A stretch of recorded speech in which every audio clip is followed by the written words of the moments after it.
Welcome in, everybody, to this inaugural recording of the Empire Games broadcast. I don't think we have a name for it quite yet, but we're going to be here talking about the Empire Cup Season 8 preview. We got our next Blood Bowl season coming up. I am Yannie, and I'm joined here by Fred. How you doing today, Fred? What's going on, everyone? I'm doing all right. Wait for the next season to kick off, get some games in. Yeah, you are coming back this season after taking a break. How are you feeling about that? Life's been busy. Had to get my head back on right. Blood Bowl being a very brutal and unforgiving sport. It's one of those games you hate, but you come back to every time. Definitely true. I can concur with the unforgiving nature of this game. We're just want to go in and talk about the next season we've got, give you a little bit of a preview. We're going to up the production quality. We really want to make this something that you can tune into every week, keep up to speed with what's going on with the rest of the league if you're playing, or if you're just an outside observer, you can root for your favorite through the playoffs, maybe see their name on one of the plaques in our game area. We're going to talk a little bit of credentials real quick. So I started playing about a year and a half ago. This is my 5th season in the league. This is my 2nd season with Dwarves, coming off a season last season where I made it to the championship and then was felled by angrier Dwarves, I guess you could say. But looking forward to this fresh start season. Fred, what's your backstory with your team? So I first got in Blood Bowl back before season 0 actually, when someone was like, hey, let's play some Blood Bowl. And we got a pen and paper league going. And from then on, I think I missed 2, maybe 3 seasons max. But I played Dark Elves one season and then played Skaven ever since. Yeah, season 0 all the way to now season 8. Let's give you a quick rundown of what we've got for you, what we've got in store for you this season. We've got 26 coaches registered, which is a slight increase from last season. We're going to have 2 divisions of 13 teams, and we're going to be playing 13 regular season games. So you're playing everyone else in your division plus 1 interdivision game at random. So there's a chance, if there's someone in that interdivision that you're feeling you want to play against, maybe you get a shot at them. There's some people I'd like a shot in the other division, but we'll have to see how that plays out. Do you want to walk us through what our divisions look like? Oh man, there's a lot of heavy hitters on both sides. We've got some classics coming back with a fresh start. Halfling Justice with 2 trees, coached by the number 1 player in the U.S. for Halflings, of our very own Knox. Got Sean with some Ogres, Return to Monk. A lot of heavy hitters. John Jennings with his Amazon. You're back in with this division with your Dwarves. Hyde swinging in with some Heretics of Chaos Dwarf, and he's a very bashy player. Excited to see what he does with it.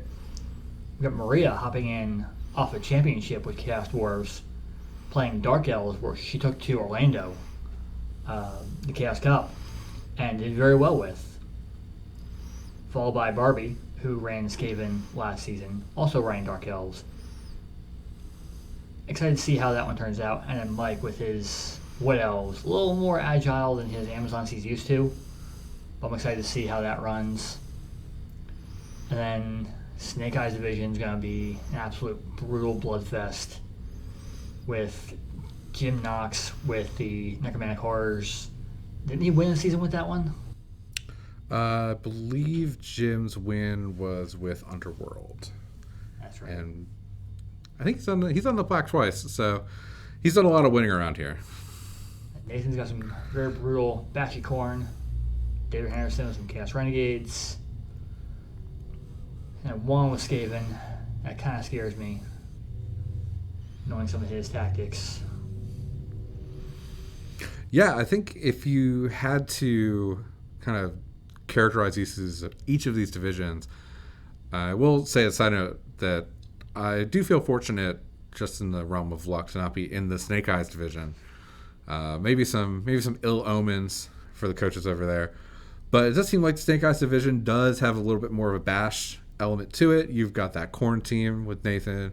You've got Chaos Renegades. You've got Lizardmen, which starting off with rookie sources is going to be a little bit of a build to get to. But if you can get it set up and going, then you're going to be in a good spot. Shambling Undead, Tomb Kings. Those are teams that are going to have some big players that can really deal out some damage. And even, even the Sunty teams in this division. You've got the Goblins, which might not be racking out casualties in the typical sense, but will definitely make you pay if you ever end up on the ground around them. With 26 teams in the league, you're going to have a little bit of an overlap between races. And we do have a couple that are represented multiple times here.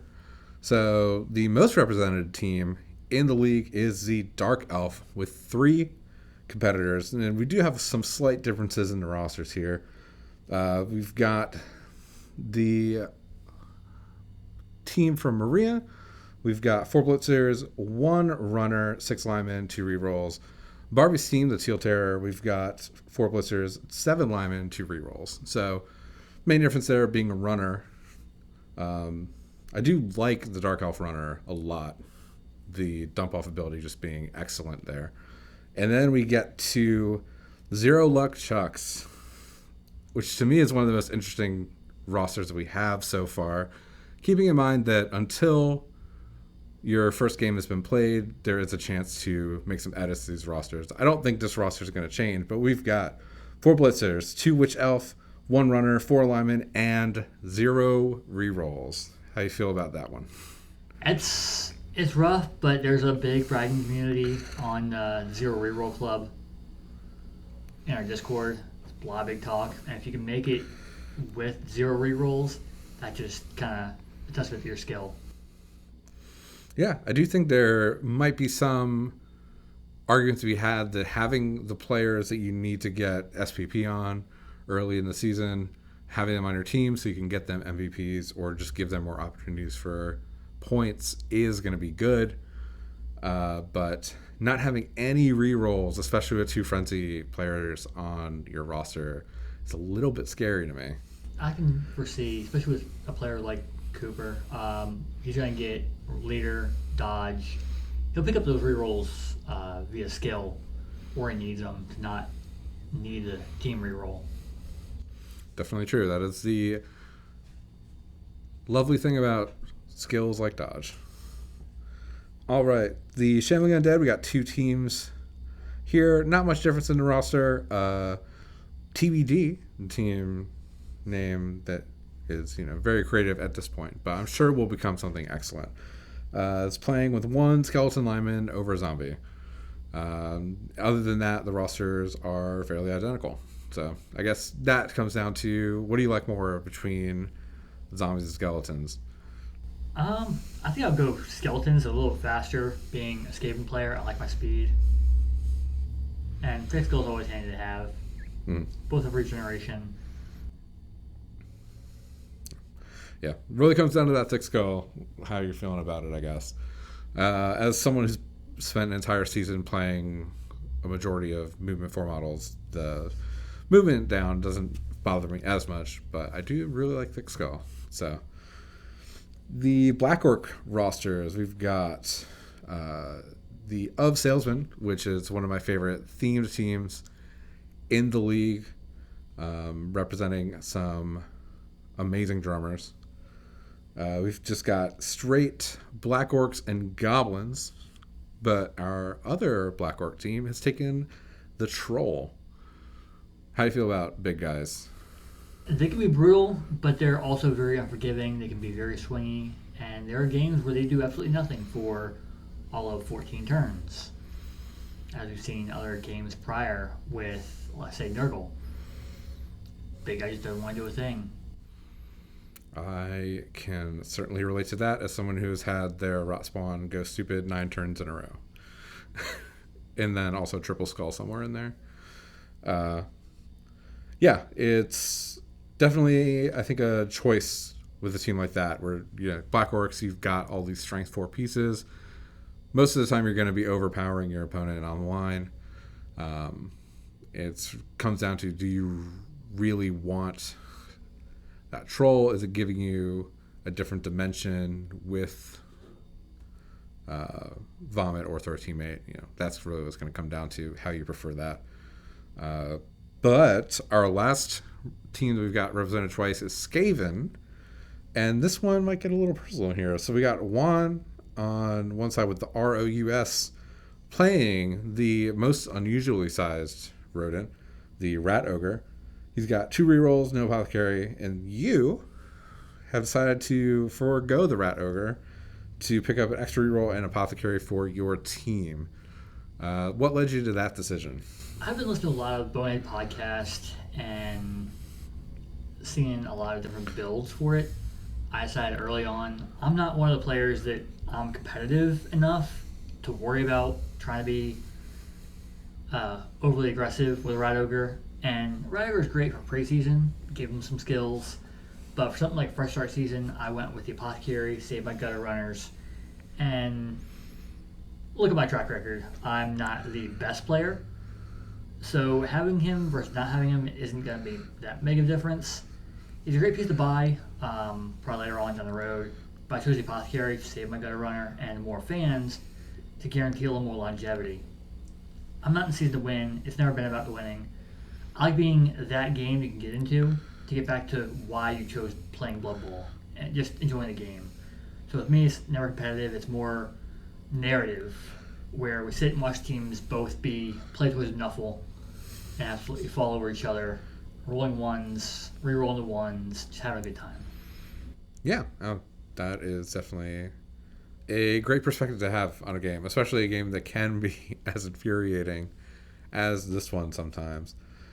I do think, looking at our division, I know we characterize the Snake Eyes division as a little bit more on the bashy side. I think our division, Dead Man's Hand, since we're both over there, we do have a little bit more on the agile side. We've got 2 Dark Elf teams and the Wood Elf team, as well as your Skaven. There's lots of very good agility teams.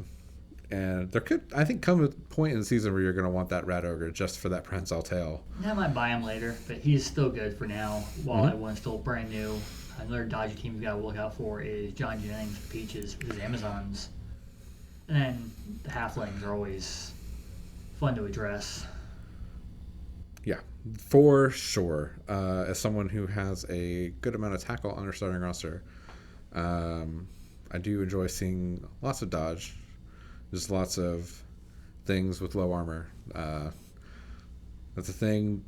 Dwarf team's never going to be the highest scoring unless you count body counts. And that's probably what I'm going to be going for this season. We do want to do a quick overview, give a little bit of a preview since this is our preview episode. We want to bring this to you weekly so you'll be able to follow along as the season develops. We'll bring in some other coaches, get some people with some other perspectives on the game as the season progresses. But since this is a preview show, we want to get into the business of doing some way too early predictions, how we're feeling about these divisions, how we're going to shake it up. So we're going to give a couple picks for each division, what we're feeling as far as who we've got as our favorite to win the division, finish first place, our favorite to run well into the playoffs, take the whole thing, possibly. And we've got our dark horse pick for someone we think can potentially, if things go their way, really step up and be a force to be reckoned with in the division. And then our wild card. Wild card is going to be, the way I look at a wild card is, might not be someone that you would expect to see at the top, but it's going to be a cool story if they make it there. And they might need a lot of things to happen their way. But if it goes, it's a greater story. It's more for us to talk about on future episodes. So yeah, let's start with the Dead Man's Hand division. Fred, who you got as your favorite? Oh man, Dead Man's Hand. Who you got? I got you, honestly. It's going to be a comeback story for the ages. You lost in the finals last season. You prepared for every other team but Chaos Dwarves. You were ready for it. Now you're back with Dwarves again.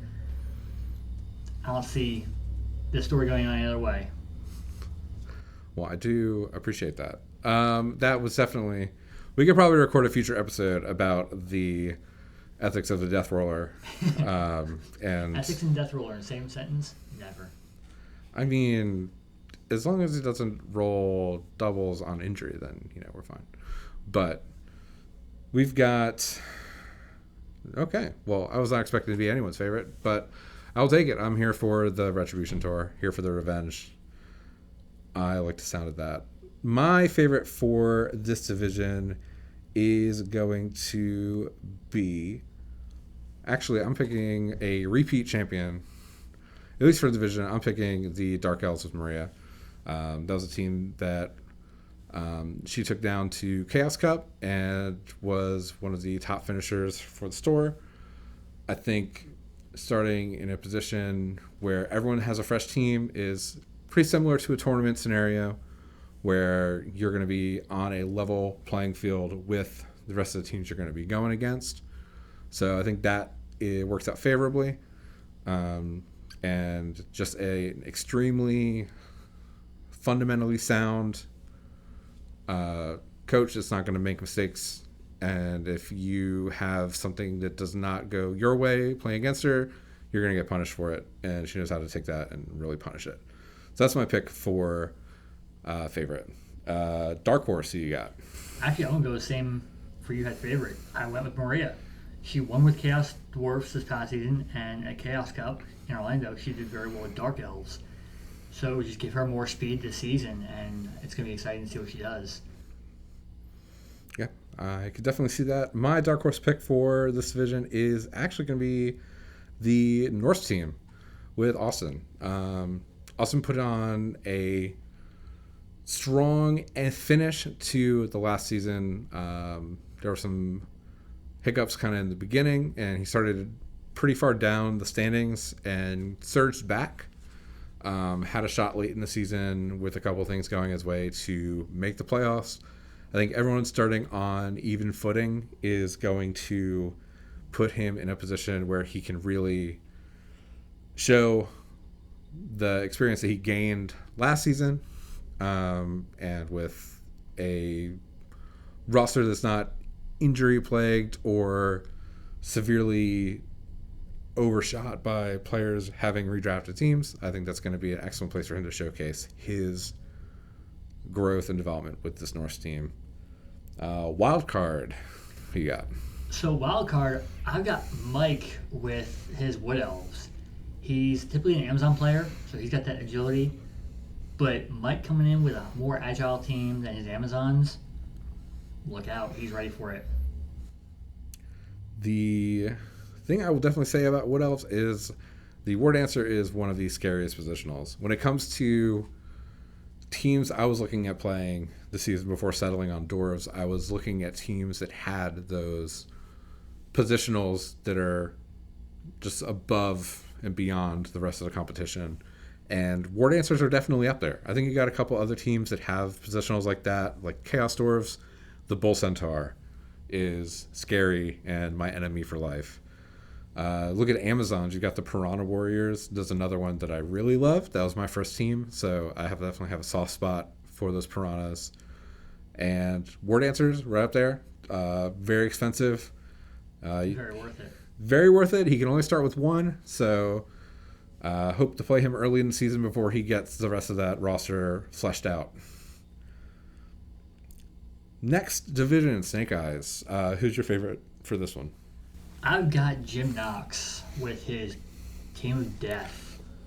I've seen him play a death team before, and it's terrifying. And he's been in the championship multiple times, won it at least twice. Very methodical player. Yes, Jim coming back I think is bad news for everyone in the league. That is definitely a spot, I would say, almost clearly a lock for the playoffs already. Very much will beat you down, and you won't feel bad about it, though. He's going to make it a good game. It's always a good game playing against Jim, but he is definitely one that I have up there in my favorites. But I'm going to make another pick, which is going to be Sean in the Old World Alliance. Sean, also a recent champion, winning with Norse. Old World Alliance, I think, is a team that has a lot of good things going for it. You've got a diverse roster, being able to utilize so many diverse players in your roster is going to lead to a point where, yeah, there are some downsides. Obviously, you have things like animosity. They're not quite as good as some of the other counterparts, but the sum of its parts is going to make it just a punishing team to play once it gets rolling. If he wants to, he can turn Blood Bowl into a hockey game, keeping some heavy hitters in the back line, keep a big guy in the back, keep his aggressive guys up front, and really just take that ball and score. Mm-hmm. Yeah, absolutely. That's the thing about Older Alliance is you get a lot of, you have some block to start off. You've got a good selection of big guys. It's a great team. Dark horse pick. Who you got? I've got one, and his rodents of unusual size, Skaven. I've got a soft spot for Skaven, but I've seen what one can do with some teams and some mutations. Guarantee you he's going to give one of those gutter runners an up strength, like we saw I do with his Skaven, or Underworld, a few seasons back. And a strength 3, strength 4 gutter runner is terrifying. Absolutely.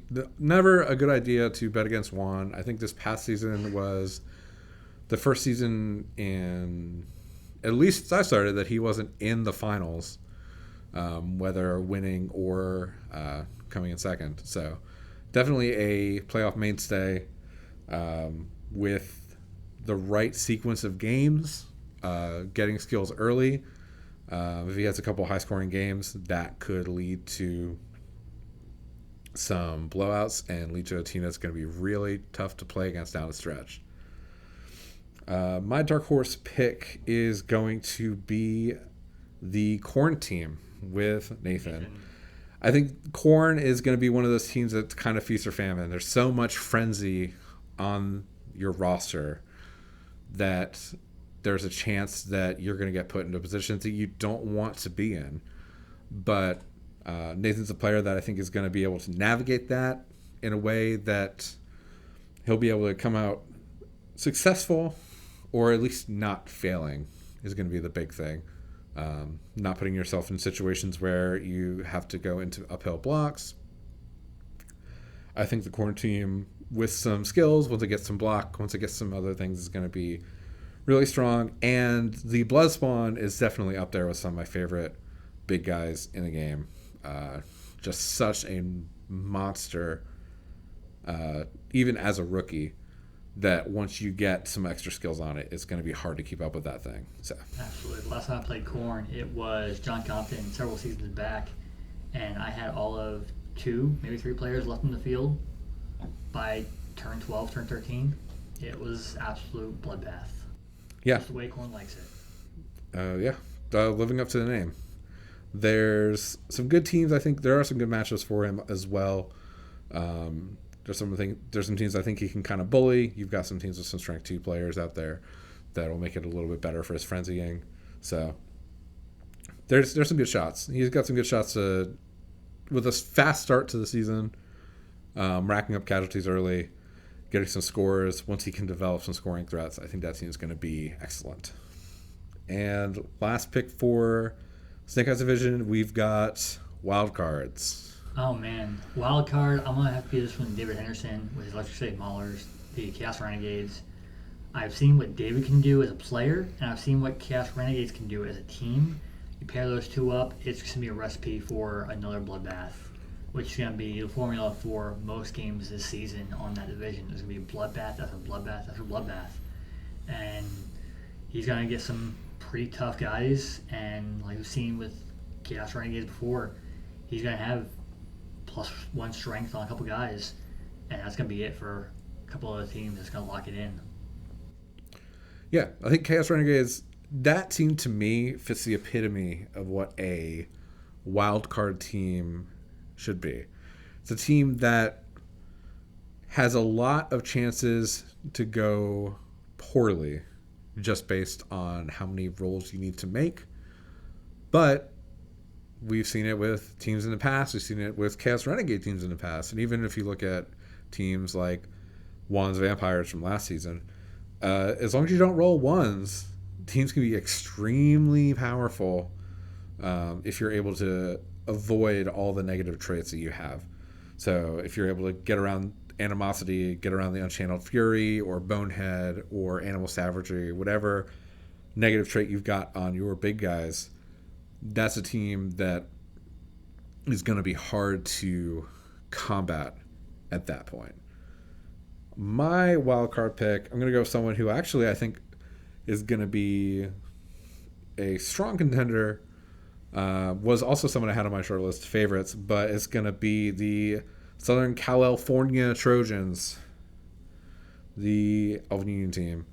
I think that it's going to be interesting seeing a non-Snotling team from Chase, but I think we're putting actual full-fledged players in the hands of someone who's been playing with maybe 4 or 5 full players on the pitch at a given time. So the Snotling experiment has come to an end, at least for now. I know there's probably much rejoicing on other aspects of the league about that. So this Elf team, obviously Elf teams can just run the score up on you, and if it develops, I think this is another team with the potential to really snowball out of control if you get the right SPP on the right players at the right time. I agree with that. I've seen Chase play Skaven as well, so this should be another variation of Skaven for him. I honestly see Chase getting locked in on this. We may see a more serious Chase and see him get dialed in.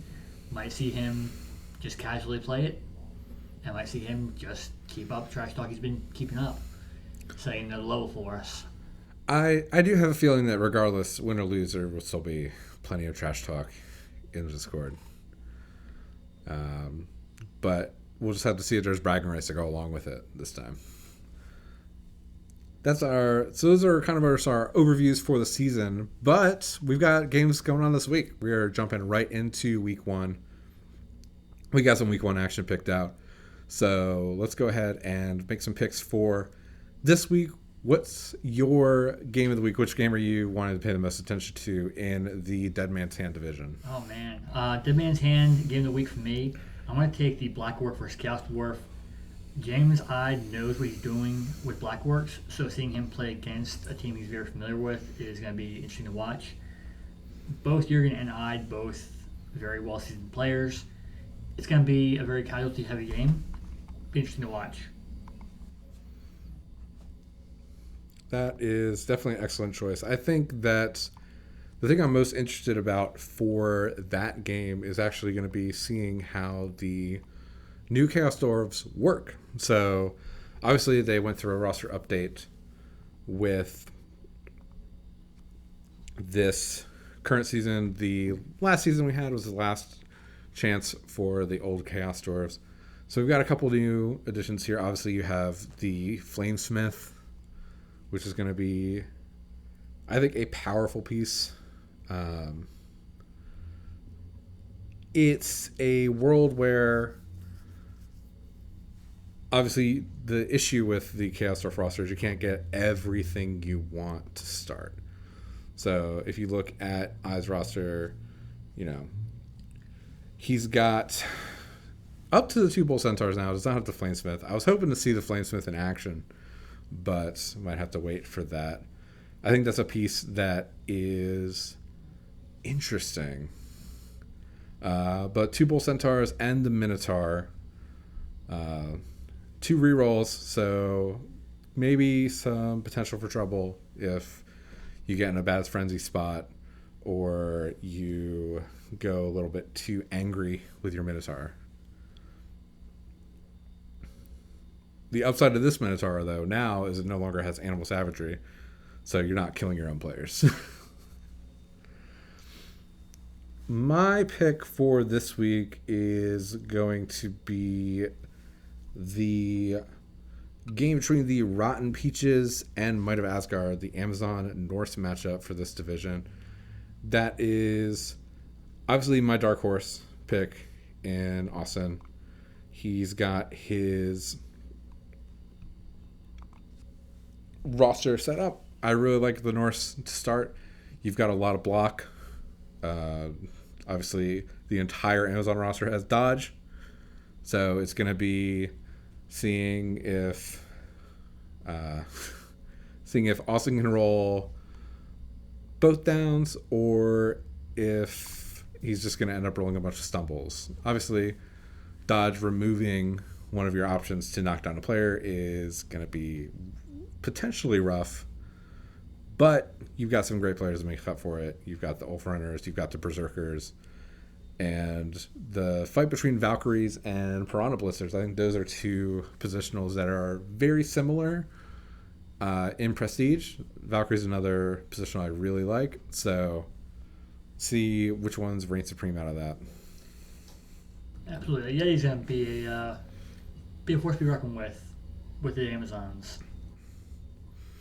For sure. I think putting a Yeti on the Jaguar Warriors and hopefully getting some breaks there, like hopefully maybe getting some good damage in there, getting a little bit of use out of claws would be nice. Okay, moving over to the next division. We got Snake Eyes division. What is your game of the week? Oh man, my game of the week. I might have to go with the Gnome versus Chaos Renegades. You got a lot of little guys versus some tanky bashy guys. And I've seen what Will can do and I've seen what David can do. And it's going to be a lot of brains versus brawn in this matchup. With a lot of the agility on Will's side and a lot of the bash on David's side.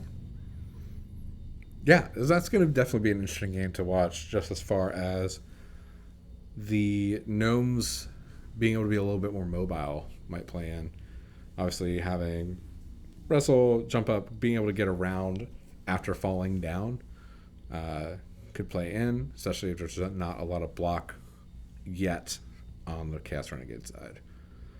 My pick of the week, we've got the Korn versus Old World Alliance.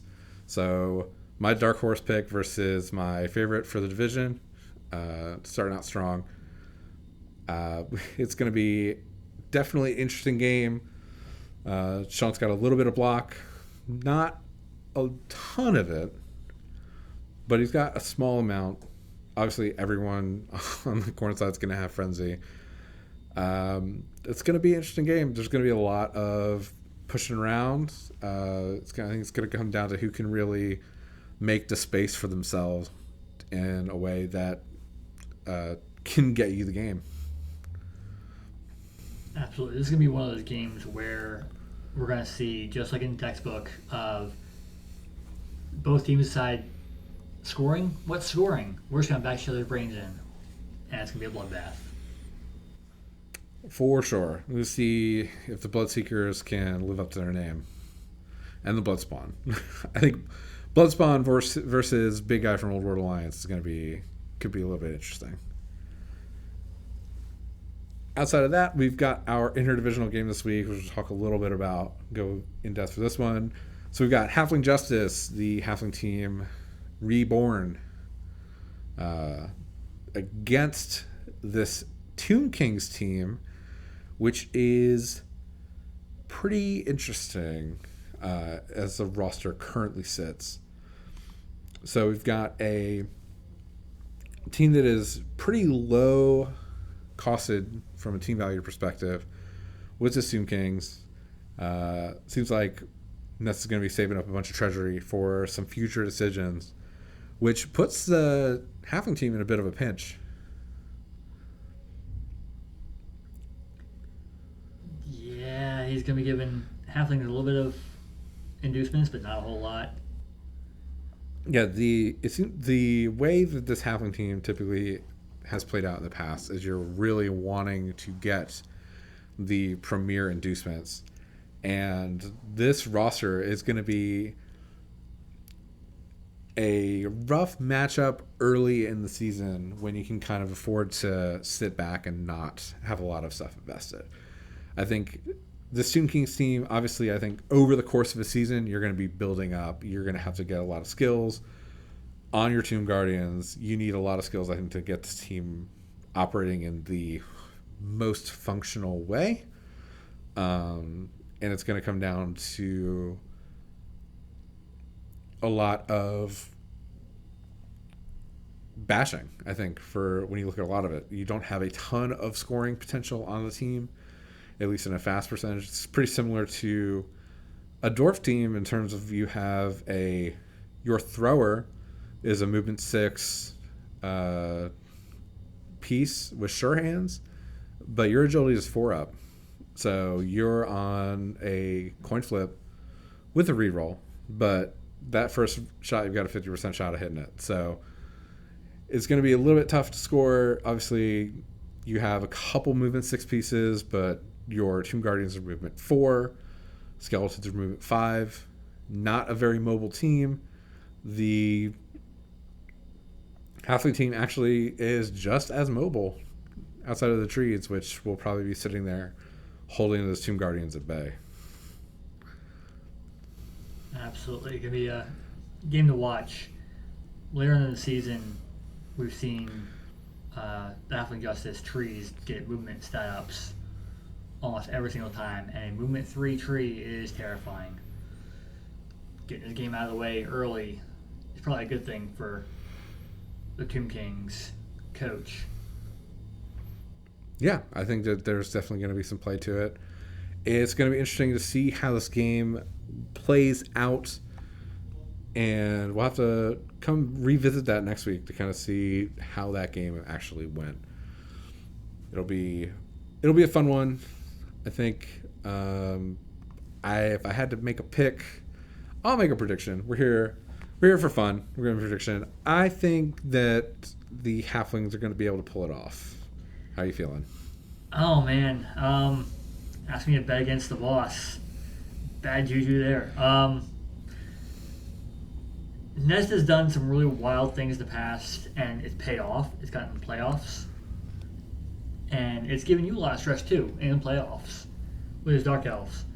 So it may not look like much, but Tomb Kings could really pose a threat, especially getting a chance to be behind the scenes and seeing Wayne really struggling to come up with a game plan on how he's going to address the Tomb Kings list. It's going to make it an interesting game. I'm going to go with you on this one, though. Give it the Halflings. Just because the sole fact of it's the number 1 player in the U.S. for Halflings at the helm, it's going to be really tough to beat him. Yeah. Well, we're starting off with predictions. We'll get to see how wrong we are soon enough when we come back next week. But yeah, I think that's going to wrap it up this week for our little preview show. Future weeks we'll come in with a little bit more to talk about. We'll go over some game recaps. We'll get some other people in here to be able to talk about their teams, what they like, what they're feeling, what they're really not feeling. Talk a little bit more strategy. But for our preview episode, I think this has been pretty successful. You feeling good about it? Feel good about it. It was a lot of fun. A lot of fun to make, plan. We got some more in the works. Possibly a fantasy Blood Bowl draft going, but that's more on the back burner in the works for possibly season 10 kickoff for 10th anniversary. Now, the real question, are you feeling good about the season? Oh, never. I'm always going to get absolutely curb stomped, but it's still going to be a lot of fun. It's going to be good to get back on the pitch. Be good to socialize with some of these players again, roll some dice, have some laughs. Awesome. Well, that's going to wrap it up for us this week. If you are listening to this and you are one of the other coaches in the league, I wish you good luck, except unless you're playing against me. If you're just tuning in to listen to it, appreciate you listening. We'll have some more stuff coming out here. Other content on Blood Bowl, on some other games in the store.